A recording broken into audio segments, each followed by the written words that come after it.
não só Luffy vs Kizaru, como Zoro vs Rob Lucci começa, e o Sanji derrota seu inimigo antes da batalha começar. Nós vamos comentar sobre todo o desenvolvimento dessas batalhas, e se você ficou curioso, segue comigo e acompanhe esse vídeo até o final. Fala galera, meu nome é Lucas, voltei pra gente comentar sobre essas batalhas maravilhosas que começaram nesse capítulo 1091 de One Piece, e diversos detalhes que, se vocês não perceberam, a gente vai comentar aqui. Por enquanto, já deixa aquele like, se inscreve no canal se ainda não for inscrito, e agora sem mais enrolação, bora pro vídeo. O capítulo começa com a marinha lutando contra as defesas da ilha de Egghead. Nós temos ali os pacifistas e os reis dos mares atualizados lutando contra a marinha, na verdade destruindo os navios da marinha, e a marinha tendo que revidar em relação a isso. E aí a gente tem as ações ali de diversos novos vice-almirantes que estão lutando nessa batalha também.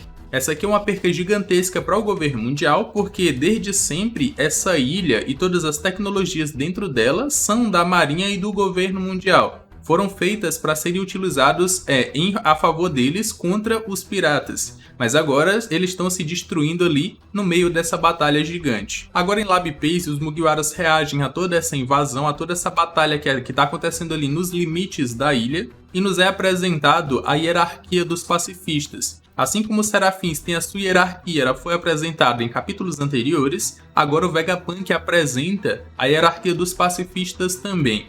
E aí eu fico naquela, o Vegapunk realmente nunca imaginou que ele seria atacado pela própria marinha, pelo governo mundial, por estar estudando os poneglyphs, e com isso ele não colocou uma chave que sempre coloca ele como o maior em posição de hierarquia, porque sempre é colocado que os Goroseis estão lá no topo.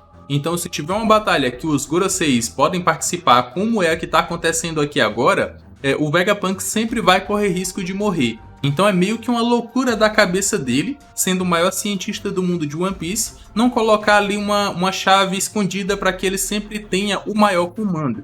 Porque se o Gorosei entrar na batalha, acabou. Os Serafins sempre vão estar do lado do governo mundial. E aí é meio que uma loucura do próprio Vegapunk. Mas narrativamente essa é uma escolha ótima do Oda, porque dependendo da configuração de batalha, os Serafins e os pacifistas eles vão ser utilizados a favor ou contra os Mugiwaras durante essa batalha aqui em Egghead. Dependendo do momento em que o Gorosei entrar em batalha, se ele realmente for entrar, pode virar uma situação totalmente que estava favorável aos Mugiwaras. Ou então, se ele não entrar efetivamente na batalha, pode ser que mude a situação novamente para os Mugiwaras em uma situação de risco. Então, narrativamente, essa é uma ótima escolha do Oda em colocar essa hierarquia tanto nos Serafins como nos pacifistas. Mas o que está preocupando a maioria da rapaziada que está lá em cima é que o maior inimigo que adentrou na ilha é o Kizaru, só um almirante. Ele foi capaz de entrar na ilha, ele não está participando daquela batalha lá nos limites da ilha, mas ele sozinho já invadiu a ilha e está lutando com um certo alguém.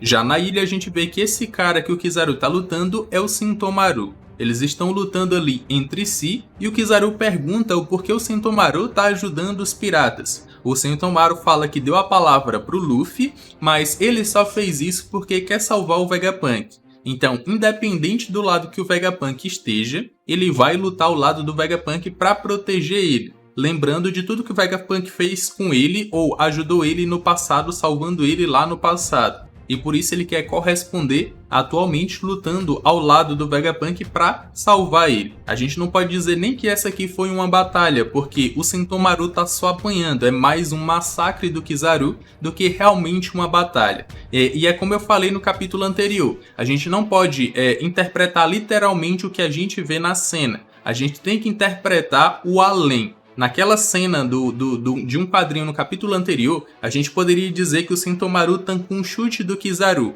mas ele não tancou, aquele ali só foi o Oda desenhando, representando a cena onde eles se encontram. Depois disso, qual foi o resultado? O Sentomaru sendo jogado para longe e acabar sendo derrotado pelo Kizaru. Ele até tenta contra-atacar, ele corre, pega ali o seu machado, tenta fatiar o Kizaru, mas ele se esquiva e continua atacando, então é mais um massacre do que realmente o Sentomaru lutando. Ele tá só se defendendo para não morrer. Mas aqui também a gente tem um flashback do momento em que eles se conheceram. Ali o Kizaru estava com o Vegapunk e eles foram para uma determinada missão onde eles conheceram um garotinho roliço ali que acabou derrotando vários javalis gigantes. E esse garotinho, ele pede pra trabalhar. Ele quer trabalhar e quando perguntado por quê, ele só quer comprar o onigiri. E a cara que o Oda desenhou, esse Sentomaru, é muito fofinho.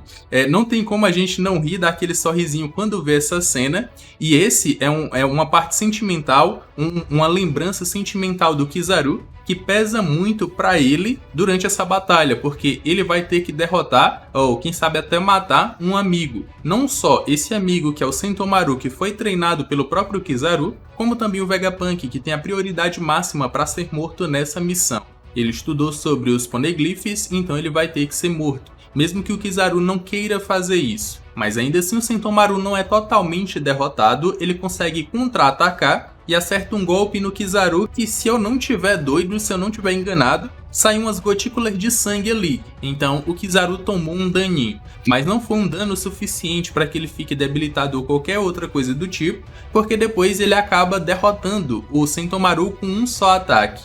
E aí ele pega a chave de comando dos pacifistas e faz com que eles parem de atacar a marinha e ataquem os reis dos mares atualizados, para mandar todos eles para baixo, mandar eles de volta para o mar. Então é meio que a situação se voltou contra os piratas mais uma vez, porque agora o Kizaru tem a chave de comando. E agora ele tá indo direto lá pro laboratório, atrás dos Mugiwaras e do Vegapunk. De volta ao laboratório, os Vegapunks correm para desativar aquele escudo para utilizarem esse tempo que o Sentomaru deu para eles para que eles possam realmente fugir. Mas eles realmente têm que se apressar porque o Kizaru consegue passar pelo aquele escudo por ser de luz. Então, eles estão correndo o risco de realmente morrer, porque agora um almirante está indo à caça deles. E ele consegue atravessar aquele escudo que mais ninguém consegue. Então, é bom eles correrem logo, porque senão vai dar ruim. Enquanto Kizaru invade, ele acaba lembrando ou tendo lembranças do momento em que encontrou os Mugiwaras. E aí ele diz, que nostálgico. Eu não acho que é muito nostálgico não por parte dos Mugiwaras, porque eles não querem ver o Kizaru nem pintado de ouro, pelas lembranças que tem de 2 anos atrás do que aconteceu lá em Sabaody. Enquanto isso, o Vegaforce carrega o Sunny para a parte de trás da ilha, que é a direção onde eles vão zarpar ou vão fugir para ir para Elbaf.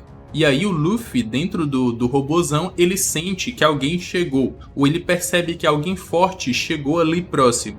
E a sua cara não é nada parecido com a cara que ele fez no capítulo anterior, que muita gente ficou dizendo, os fanboys de Almirante ficaram dizendo que o Luffy ficou trancado ou cagado de medo ali com o Kizaru, quando na verdade ele realmente ficou com aquela cara, mas não por ele próprio estar com medo, mas por medo do Kizaru ou dessa pessoa forte fazer algo contra os seus companheiros. Mas nesse capítulo aqui ele não demonstrou aquela cara, na verdade ele percebeu e com isso ele pôde agir. Enquanto o Kizaru diz que a sua prioridade máxima é matar todos os Vegapunks, não deixar que nenhum sobreviva. Mas aí a gente volta para o laboratório de novo e vê as ações do Rob Lute. Ele também percebeu e esperou que o Kizaru invadisse o domo para que ele realmente pudesse lutar. Sozinho ele não conseguiria lutar contra todos os Mugiwaras. Na verdade ele apanharia de novo pro Luffy. Mas agora é que o Kizaru tá ali e o Luffy vai ter que lutar contra ele, ele acha que é forte o suficiente para matar os Vegapunks e cumprir a sua missão. Ele até ataca ou tenta atacar o Vegapunk original, que é o Stella, só que a Stussy se põe na frente. Ela acaba recebendo um Shigan, e esse ataque foi muito forte, e aí a gente tem que saber o estado dela, mas o Sanji não dá brechas para que outro também possa atacar. Ele vai logo e pega a arminha ali da Nami de bolhas e acaba prendendo o Kako dentro de uma bolha que tem propriedades de Kairoseki. Então ele já eliminou o seu inimigo ou seu provável inimigo antes dele agir. Porque o Rob Lute agiu primeiro, o Kako ali estava meio debilitado, mas mesmo assim ele poderia tentar lutar. Só que dentro daquela bolha ele não vai conseguir. E eu gosto muito dessa ação estratégica que o Sanji sempre tem em determinados momentos. Isso mostra o quão inteligente e rápido ele é para agir em determinadas situações. A gente pode lembrar lá com o Mr. Prince em Alabasta, ele fazendo ali as loucuras na cabeça do Doflamingo, enganando ele de todas as formas para libertar os Mugiwaras. Ou então a gente pode lembrar lá de Enies Lobby, quando os Mugiwaras iriam fugir, não teria como fugir do Buster Call, mas ele criou diversos redemoinhos, ele fechou uma alavanca que criou diversos redemoinhos para que os Mugiwaras conseguissem zarpar, e aqui foi da mesma forma.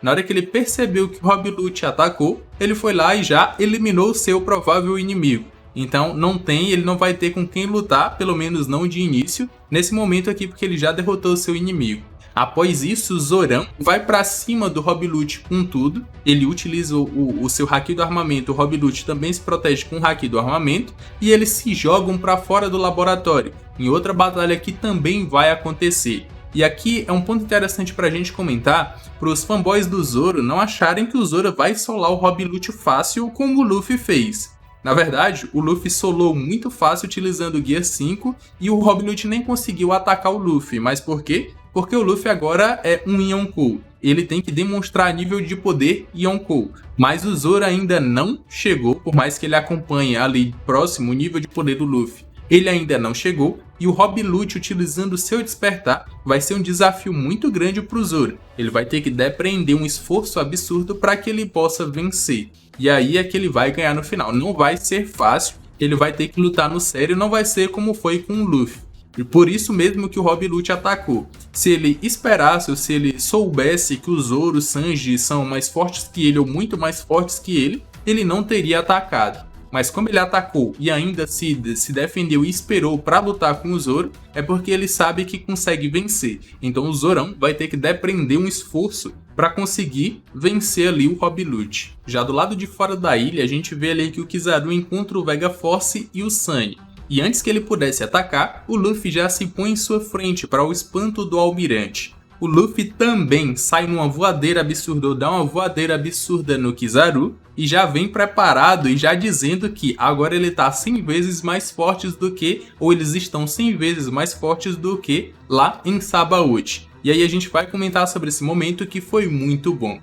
O primeiro ponto é que essa voadora que o Luffy deu no Kizaru, aparentemente tá com o Haki do Rei imbuído. O Luffy utilizou o Haki do Rei nesse golpe. Por que eu não acho que é um clash entre ataques que normalmente acontecem quando dois personagens utilizam o Haki do Armamento? Porque os raios estão direcionados vindos do Luffy ou como resultado do ataque do Luffy. E a gente, olhando para o Kizaru, a gente não vê raios vindo em direção a ele como se ele também tivesse utilizado o Haki do Armamento ou o Haki do Rei. Por isso que eu acho que esse ataque foi só o Luffy utilizando o Haki do Rei imbuído no seu golpe para atacar o Kizaru, e mesmo assim ele tancou. Um segundo ponto é que o Luffy disse que eles estão 100 vezes mais fortes do que lá em Sabaody. E coincidentemente, ou curiosamente na verdade, essa foi uma frase dita pela Shaq lá em Sabaody, que o Rayleigh era 100 vezes mais forte do que qualquer um dos supernovas que estavam lá. Significa que o Ray é nível Yonkou? Significa que o atual Luffy é nível Ray velho? E significa que o Ray velho, ou o Ray jovem, ainda era mais forte que isso? Será que o Oda está aumentando em muito o hype do homem? Eu não duvidaria, porque o Rei dos Piratas, normalmente a gente tende a pensar que ele tem um nível até superior ao dos Yonkous. Porque se ele é o Rei dos Piratas e está lá em cima, os outros piratas abaixo dele sempre vão querer ir atrás dele ou sempre vão querer vencer esse cara como superior. Então, se o Ray, assim como tem diversos paralelos do Roger com o Ray e Luffy com o Zoro, e se o Zoro sempre segue ali a evolução em nível de poder do Luffy, vamos imaginar que o Ray também seguia o nível de poder ou a evolução de poder do Roger também. Então, no seu auge, a gente até poderia imaginar que ele era nível Yonkou ou até um pouco superior, sei lá. Só que essa foi uma frase bem curiosa do Luffy em relação ao que foi dito lá em Sabaody. E isso eleva ainda muito o hype do Rayleigh. E um terceiro ponto que a gente pode comentar é que fanboy de Almirante não tem um dia de paz. No capítulo anterior, eles falaram que o Luffy estava com medo do Kizaru. e que muito provavelmente o Kizaru já estava aparecendo ali atrás do Luffy com as luzinhas aparecendo ali, como se o Kizaru estivesse aparecendo atrás do Luffy, o Luffy já ia ser pego desprevenido, só que não foi isso que aconteceu. Na verdade, o Luffy foi o cara que foi até o Kizaru. E ele chegou na voadeira ali já mostrando a que veio e que realmente está muito forte. Então, esses foram os pontos que eu tinha para comentar sobre esse capítulo. Um capítulo maravilhoso que começou com diversas batalhas e, dependendo de como o Saturn for entrar nessa batalha, pode ser que tenhamos o Luffy lutando com o Saturn e o Sanji tendo que lutar com o Kizaru meio que debilitado depois de ter lutado com o Luffy. Porque o Zoro já tá lutando com o Rob Lucci. Eu não acho que ele deixaria essa batalha para ir lutar contra o Kizaru. Vocês acham que pode ter uma batalha ali do Sanji versus um Kizaru debilitado se o Saturn entrar na batalha? Comenta aqui embaixo que eu quero saber, eu vou estar vendo e vou estar dando coraçãozinho para vocês. Mas comentem também o que vocês acharam desse capítulo. Acharam que concordam ou discordam das coisas que eu falei? Comenta que eu também vou estar vendo. Aqui na tela final vão estar aparecendo 2 vídeos que eu acredito que vocês vão gostar. Já deixa aquele like, se inscreve no canal se ainda não for inscrito. Eu me despeço por aqui, um abraço e valeu!